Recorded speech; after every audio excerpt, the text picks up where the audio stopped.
Good morning everyone. कल आप लोग को उम्मीद करते हैं परसेंटेज का क्वेश्चन समझ में आया होगा। जो परसेंटेज का जो एक रेगुलर पूछा जाने वाला क्वेश्चन है, आज आप लोग को परसेंटेज का ही एक क्वेश्चन है, लेकिन कल से थोड़ा सा डिफरेंट है, अलग क्वेश्चन है। चलिए इस क्वेश्चन के बारे में हम लोग आज डील करते हैं।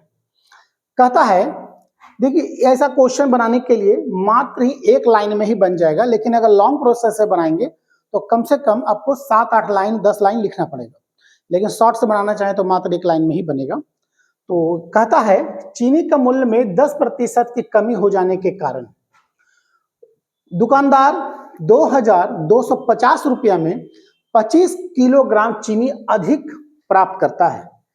चीनी का प्रति किलोग्राम मूल्य पहले क्या था? तो क्वेश्चन का मतलब समझिए। तो क्वेश्चन बनाने से पहले अच्छी तरह समझ लीजिए ये पूछ क्या रहा है। कहता है, मान लिया जाए आप एक दुकानदार है, एक रिटेलर दुकानदार है। आप कहां से खरीदेंगे? तो होलसेलर से खरीदेंगे। आप पहले क्या करते थे, 2250 रुपया में चीनी खरीदते थे। कैसे किलो चीनी देता था और कितना किलो खरीद के लाते थे ये हमको नहीं पता, लेकिन खरीदते कितना थे आप? 2250 रुपया का ही खरीदते थे।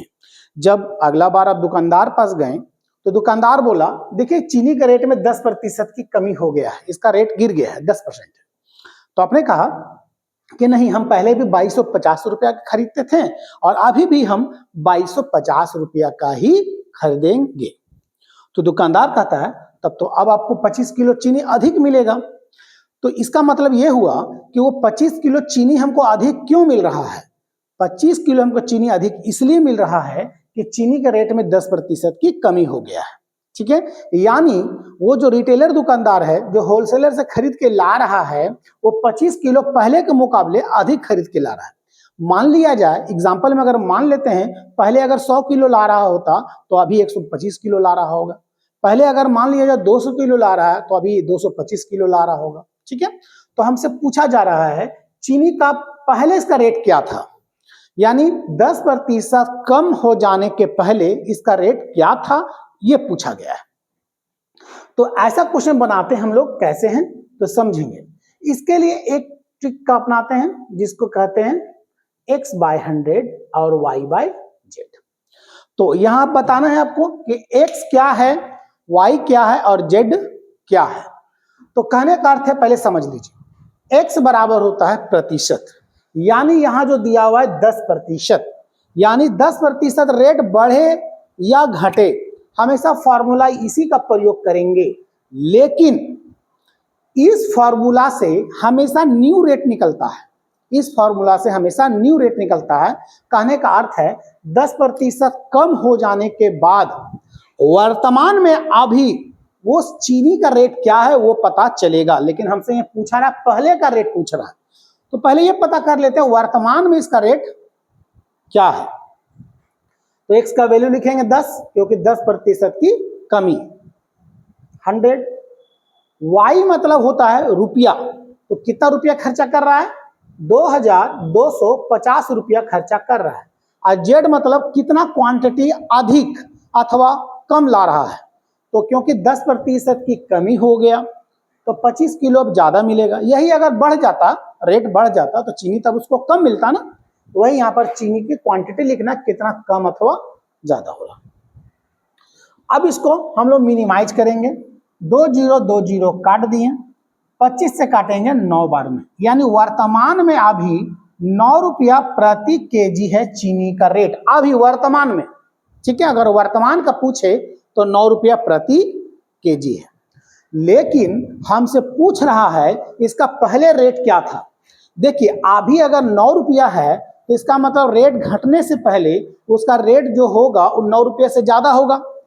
देखिए, उसका रेट 8 रुपया तो होने वाला नहीं है, 9 रुपया अभी का रेट है, वर्तमान का रेट है। लेकिन ये 10 रुपया अगर उसका दाम रहे तो 10% की कमी, यानी 10 रुपया का 10% की कमी, यानी 1 रुपया कमी, यानी तब उसका रेट कितना हो गया है? तो 9 रुपया। यानी पहले उसका रेट कितना था? तो 10 रुपया था। तो इस टाइप का क्वेश्चन उम्मीद करते हैं समझ में आया होगा। एक और इसी तरह का है, उसी को भी हम डील कर देते हैं। कहता है चावल के रेट में 20% की कमी हो गया। तो कोई व्यक्ति 385 रुपया में 3.5 किलो चावल अब वो अधिक खरीद सकता है। ठीक है, तो चावल का प्रारंभिक मूल्य मतलब इसी तरह पहले के इसका रेट क्या था, यानी रेट कम हो जाने से पहले उसका दाम क्या था। तो उसी तरह लिखेंगे x का वैल्यू कितना यहां पर है 20%, लिखेंगे 20/100। y का वैल्यू कितना दिया हुआ है जो रुपया 385, और जो क्वांटिटी है वो कितना दिया हुआ है 3.5 किलो चावल और खरीद लेता है, मतलब एक्स्ट्रा मिल जाता है उसको। क्यों? तो 20% का रेट कम हो गया, तो 3.5। पॉइंट हटाने के लिए एक जीरो यहां पर हम क्रिएट कर देंगे, 1 0 1 0 1 0, यानी 2 जीरो यहां पर, 2 जीरो कैंसिल हो गया। 35 से काटेंगे तो 11 बार में कटेगा, 11 दूनी 22, यानी अभी जो चावल का रेट है वो है 22 रुपया किलो वर्तमान में अभी। लेकिन हमसे पूछा गया है कि इसका प्रारंभिक रेट क्या था, प्रारंभिक रेट क्या था, तो ये 20 रुपया तो आंसर होने वाला नहीं है। अभी इसका रेट 22 रुपया है, तो पहले इसका रेट 22 रुपया से ज्यादा होगा, तो उसको निकालते हैं हम लोग। अभी इसका रेट है 22 रुपया, 22 रुपया कब हुआ, तो 20% की कमी हो जाने के बाद हुआ, यानी अभी इसका रेट 80% हो गया है, तो 80 से डिवाइड कर देंगे और 100 से हम लोग क्या करेंगे मल्टीप्लाई कर देंगे। ठीक है, 20 से काटेंगे 4 बार में, 20 से काटेंगे 5 बार में, आ जाएगा 110/4, यानी 110/4 25 तो होने वाला नहीं है, 22.5 होने वाला नहीं है, बचा कौन, तो 27.5। तो पहले इसका रेट 27.5 रुपया था और अभी इसका रेट हो गया है तो 22 रुपया। यदि वर्तमान का दाम पूछेगा तो 22 रुपया होगा और पुराना दाम पूछेगा तो 27.5 रुपया इसका दाम होगा। इसी टाइप का ये भी क्वेश्चन है। ठीक है, तो उम्मीद करते हैं आप लोग इसका कमेंट जरूर कीजिएगा और बताइएगा। दूसरा, ये अलग टाइप का क्वेश्चन है, कहता है दो संख्याएं किसी तीसरी संख्या से 25% और 20% कम है। तो देखिए, पहली संख्या मान लेते हैं a, दूसरी संख्या मान लेते हैं b और तीसरी संख्या मान लेते हैं c। तो दो संख्याएं तीसरी संख्या से, तीसरी संख्या कौन, c, अगर ये 100 है तो पहला वाला 25% कम है, यानी ये कितना है तो 75 है। दूसरा वाला 20% कम है तो कितना है तो 80 है। तो पहली संख्या दूसरी का कितना प्रतिशत है, पहली संख्या कौन तो 75, दूसरी का कौन 80 का, कितना प्रतिशत है, प्रतिशत निकालने के लिए 100 से मल्टीप्लाई करते हैं। अब 20 से काटेंगे 4 बार में, 20 से काटेंगे 5 बार में, 5 × 25 के 5, कैरी 2, 7 × 35 और 37/375/4%।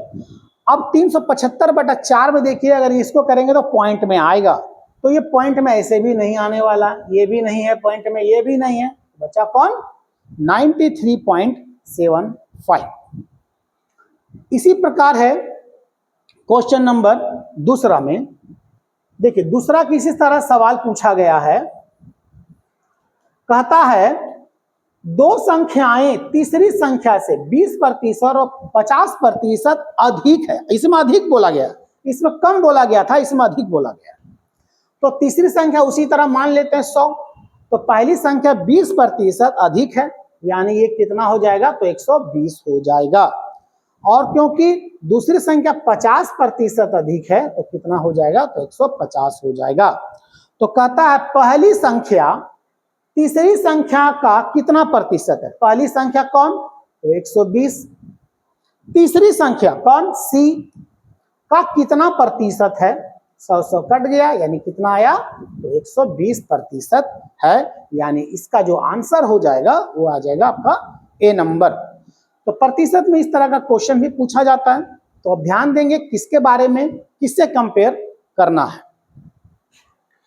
इसी टाइप का ये आपके पास 3 क्वेश्चन है, इस क्वेश्चन के बारे में भी हम लोग डील करते हैं। बिल्कुल उसी प्रकार है, दो संख्याएं एक तीसरी संख्या से 30% और 50% अधिक है। पहली संख्या दूसरी संख्या और तीसरी संख्या। तीसरी संख्या मान लेते हैं 100, ये 30% अधिक है 130, ये 50% अधिक है 150। तो बोलता है पहली संख्या दूसरी का कितना प्रतिशत है। पहली संख्या कितना 130, दूसरी का कितना 150। अगर तीसरा का बोलता है तो 100 लिखते हैं। कितना प्रतिशत है, 50 से काटेंगे 3 बार में, 50 से काटेंगे 2 बार में, 2 से गुना करेंगे 260/3। अब देखिए बटा पे 3 है, ये कोई फ्रैक्शन में नहीं है इसलिए आंसर ये नहीं होगा, ये भी फ्रैक्शन में नहीं, आंसर नहीं होगा, ये भी आंसर नहीं होगा। तो बच गया कौन, इसका डी नंबर। इसको अगर तोड़ेंगे 260/3 में तो इसका आंसर आएगा मेरा 86.2/3। उम्मीद करते हैं आप लोग क्वेश्चन समझ में आया होगा। इसी प्रकार ये आपका दूसरा नंबर का क्वेश्चन है। चलिए आपके पास 1 मिनट का टाइम है, थोड़ा जल्दी बनाएंगे।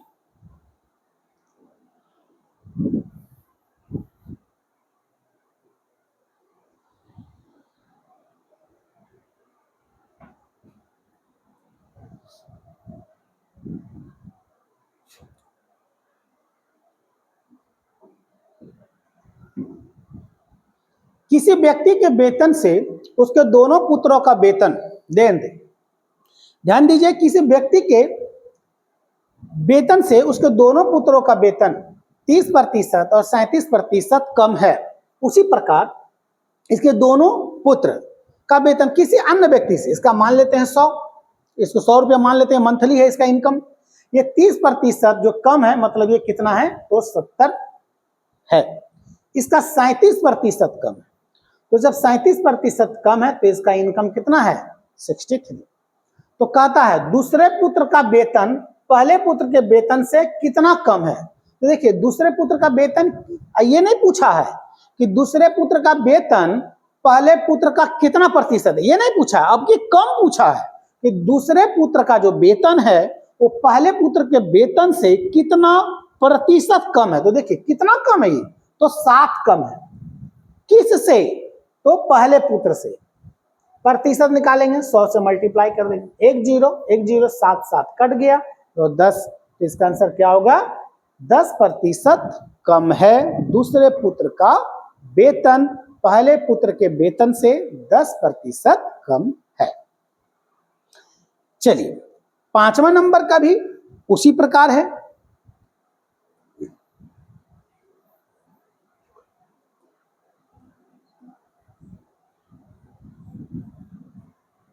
पांचवा नंबर में किया दिया हुआ है, यदि दो संख्याएं तीसरी संख्या का क्रमशः, तीसरी संख्या का यानी 100 28% और 70% है। देखिए आपकी ये नहीं बोला है कि 28% कम है या 28% अधिक है, ये बात नहीं बोला है। आपकी कहता 28% ये है और ये 70% है। तो पहली संख्या यानी कौन 28, दूसरी संख्या का कितने प्रतिशत है, दूसरी संख्या कौन 70 गुना 100। 1 0 1 0 7 से काटेंगे 4 बार में, तो इसका हो जाएगा 40% कम है। तो इसका आंसर क्या होगा, नन ऑफ दीज। तो 40% इसका आंसर होगा। ऐसा ही ये थोड़ा अलग टाइप का आंसर है। देखिए परसेंटेज का ये भी इंपॉर्टेंट क्वेश्चन है जो अक्सर टाइम ले लेता है। चलते हैं इसी क्वेश्चन की तरफ। कहता है ए का वेतन बी के वेतन का 25% है। देखिए पहले कौन कौन है वो पता कीजिए, ए है, बी है और सी है, 3 लोग हैं। ए का वेतन बी के वेतन से, बनाने से पहले क्वेश्चन को अच्छी तरह समझ लीजिए कि पूछ क्या रहा है। ए का वेतन बी के वेतन से 25% है, ए का वेतन बी के वेतन का 25% है, मतलब ए के वेतन का कंपेयर बी के वेतन से हुआ है, और बी के वेतन सी के वेतन का 40% है, यानी बी के वेतन का जो कंपेयर हुआ है वो सी से हुआ है। यानी ए का पता करने के लिए हमको बी का पता होना जरूरी है, और बी का पता होने के लिए हमको सी का पता होना जरूरी है। चलिए सी का इनकम हम मान लेते हैं, वेतन इसका 100x। तो अब यहां पढ़िए बी का वेतन सी के वेतन का 40% है, तो सी का 40% कितना हो जाएगा, तो 40x होगा। यानी सी का इनकम यदि 100x है तो बी का इनकम 40x होगा। फिर कहता है ए का वेतन बी के वेतन का 25% है। ए का जो इनकम है वो बी के इनकम का 25% है। तो देखिए 40x का 25% कितना हो जाएगा, तो 10 हो जाएगा। काटेंगे 4 बार में, 4 से काटेंगे 10, ठीक है। इसका मतलब जो है वो ए का जो वेतन है वो कितना है, तो 10x है। फिर कहता है तीनों के मासिक वेतन का योग 12,000 है। तीनों मतलब ए बी सी, तो तीनों को अगर हम जोड़ देते हैं आ जाता है मेरा कितना, 150x बराबर 12,000। 1 0 1 0, 5 से काटेंगे 3 बार में, 5 से 1 0 को काटते हैं 2 बार में, जो आपको पिछले क्लास के वीडियो में बताए थे। 3 से काटेंगे इसको 40 बार में, तो x बराबर हो जाएगा 40 दूनी 80। हम डायरेक्ट 15 से भी काट सकते थे, लेकिन क्योंकि हमको एक 0 काट के बताना था इसीलिए हम बताएं। तो x का वैल्यू मेरा कितना आया, तो 80 आया। हमसे पूछा गया है a का वेतन क्या होगा, तो देखिए a का वेतन क्या है, तो 10x है। a का वेतन यहाँ दिया हुआ है कितना, तो 10x। तो जो a का वेतन 10x है, हम 80 का वैल्यू इसमें पुट कर देंगे तो मेरा कितना हो जाएगा, तो 800 हो जाएगा। अगर यही पूछता कि c का वेतन क्या है, तो x का वैल्यू यहां बैठा देते, b का पूछता तो x का वैल्यू यहां बैठा देते, तो मेरा आंसर पता चल जाता। तो इसका आंसर क्या हो जाएगा, तो 800 रुपया हो जाएगा। किसका वेतन, तो ए का वेतन। अब चलते हैं दूसरा नंबर। क्वेश्चन ध्यान से पढ़िए, आसानी से समझ में आएगा। कहता है ए के वेतन का 30%, बी के वेतन का 3/5 के 20% के बराबर है। बी का वेतन 2400 है, तो ए का वेतन क्या है, ठीक है। ए का वेतन क्या है वो हमको बताना है। चलिए यहीं पर निकाल लेते हैं। ए का वेतन का कितना, 30% बराबर बी के वेतन का 3/5 का 20% के क्या है, बराबर है, ठीक है। 100 कट गया, 5 से काटेंगे इसको 4 बार में, 3 से ये कट रहा है 10 बार में, 2 से काटेंगे 5 बार में, 2 से काटेंगे 2 बार में, तो यह मेरा कितना आ जाएगा, 5a बराबर 2b। तो a बटा b इक्वल टू आ जाएगा 2/5। अब देखिए यहाँ a का वेतन अगर 2x है तो b का वेतन क्या हो जाएगा, 5x हो जाएगा, ठीक है। यहाँ रेशियो आया है तो रेशियो x मानना हमको पड़ेगा। कहता है यदि b का वेतन 2400 है तो a का वेतन क्या है, देखिए b का वेतन कितना, 5x, तो 5x बराबर 2400, तो x बराबर काट देंगे यहाँ पर 2 बार में 480। अब यहाँ पुट कर देंगे a का वेतन में 480 गुना 2 यानी 960 रुपया, यानी a का जो वेतन होगा वो आपका 960 रुपया होगा। उम्मीद करते हैं इस टाइप का क्वेश्चन आप लोग को समझ में आ गया होगा। इसी प्रकार क्वेश्चन ये भी है, तो जल्दी से आप लोग इसको ट्राई कीजिए और कमेंट कीजिए, क्योंकि इस टाइप का क्वेश्चन जब आप लोग को बताया जा रहा है ये दोनों एक जैसा लगभग है, इसी प्रकार ये भी उसी तरह है, तो आप लोग को बनाने में सहूलियत होगा। अगर उस टाइप का क्वेश्चन बताया गया है, अगर इस टाइप को दोबारा अगर रिपीट कीजिएगा तो आप लोग को भी अच्छी तरह से समझ में आएगा। उम्मीद करते हैं आप लोग को ये वीडियो पसंद आया होगा। यदि वीडियो को सब्सक्राइब नहीं किए, चैनल को सब्सक्राइब नहीं किए तो जल्दी से कर लेंगे, और वीडियो यदि अच्छा लगे तो चैनल को वीडियो को शेयर जरूर करेंगे। फिर मिलते हैं अगले वीडियो में। जय हिंद,